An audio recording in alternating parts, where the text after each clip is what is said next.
उनको बता दिया और अंकुश लगा दिया। हम उत्तर प्रदेश से जीत के गए और आज का इस कार्यक्रम में भी हम लोगों ने लोगों को जागरूक किया कि ये किस तरह की हरकत कर रहे हैं। हमारे बच्चों को ना पढ़ने का मौका देना मेरे ख्याल से इस देश के भविष्य के साथ खेलना हुआ। जो महिला उत्पीड़न है वो इन 10 सालों में सबसे ज्यादा बढ़ी है।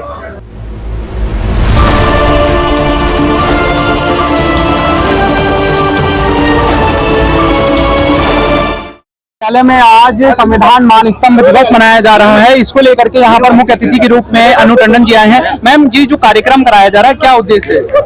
इस कार्यक्रम का उद्देश्य जैसे मैं अभी बता रही थी, ये हमारा जो संविधान है वो आपको भी दिखाई पड़ रहा होगा कि कमजोर किया जा रहा है और जो मौलिक अधिकार है, खासकर जो दलित हैं, जो पिछड़े हैं, जो वंचित हैं, उन लोगों की आवाज को बंद किया जा रहा है। और जब हमारा संविधान खतरे में होगा तो स्वाभाविक है इन लोगों की आवाज नहीं उठ पाएगी। तो हमें संविधान बचाना भी है और उन लोगों के अपने अधिकारों को दिलाना भी है।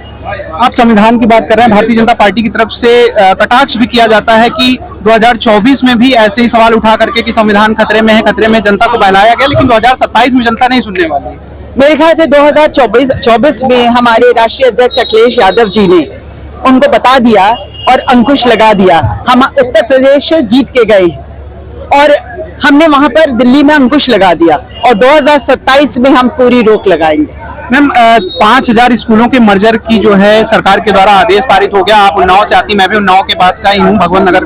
तो 336 ऐसे विद्यालय हैं जो उन्नाव के बंद कर रही या मर्जर कर रही। वहाँ की बच्चियां हैं, ऐसे वीडियोज आते हैं जो काफी दुखी हैं। तो उसको लेकर के आप लोग क्या कर रहे हैं? जबकि अखिलेश यादव जी ने कहा है कि राष्ट्रीय पाठशाला, पीडीए पाठशाला भी ओपन किए जाएंगे। तो क्या राष्ट्रीय अध्यक्ष जी के नेतृत्व में इसका विरोध हो रहा है और आज का इस कार्यक्रम में भी हम लोगों ने लोगों को जागरूक किया कि ये किस तरह की हरकत कर रहे हैं। हमारे बच्चों को ना पढ़ने का मौका देना मेरे ख्याल से इस देश के भविष्य के साथ खेलना हुआ।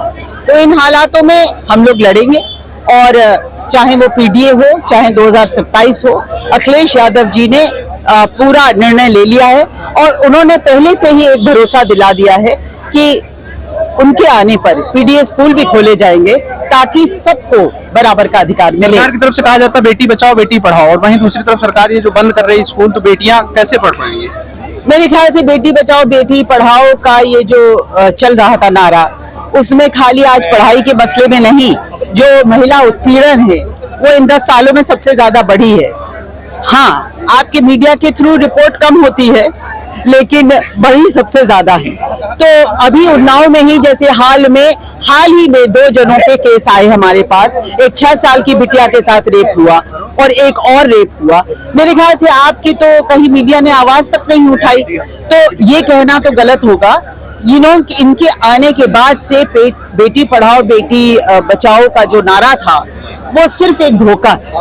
अखिलेश जी मस्जिद गए, उसको लेकर के विवाद उत्पन्न किया जा रहा है। जालीदार टोपी पहन की सलाह दी जा रही है, उस पर आप क्या कहेंगे? मेरे ख्याल से दूसरे धर्म का सम्मान करना हमारे समाजवाद नेचर में है, हमारी अंदर बसा हुआ है और यही हमारे संविधान में लिखा हुआ है। तो इन हालातों में ये लोग मंदिर मस्जिद की जो बातें करके, हिंदू मुस्लिम की बातें करके फुसलाना, बहलाना और बरगलाना चाहते हैं, उसमें हम लोग नहीं आएंगे। चलिए, तो ये हमारे साथ अनु टंडन जी जो यहाँ पर मुख्य अतिथि के रूप में आई हुई थी और जिन्होंने ये बताया कि जो भारतीय जनता पार्टी के द्वारा बरगलाया जा रहा है और संविधान की जो हत्या की जा रही है वो अब जनता सुनने वाली नहीं है। 2024 में जिस तरीके से जनता ने अखिलेश जी के ऊपर विश्वास करके उनको यूपी में 43 सीटें प्रदान करने का काम किया, 2027 में भी जनता समाजवादी पार्टी की सरकार बनाने का काम करेगी। वीडियो जर्नलिस्ट सनी के साथ मैं आलोक दीक्षित, #भारत न्यूज, लखनऊ।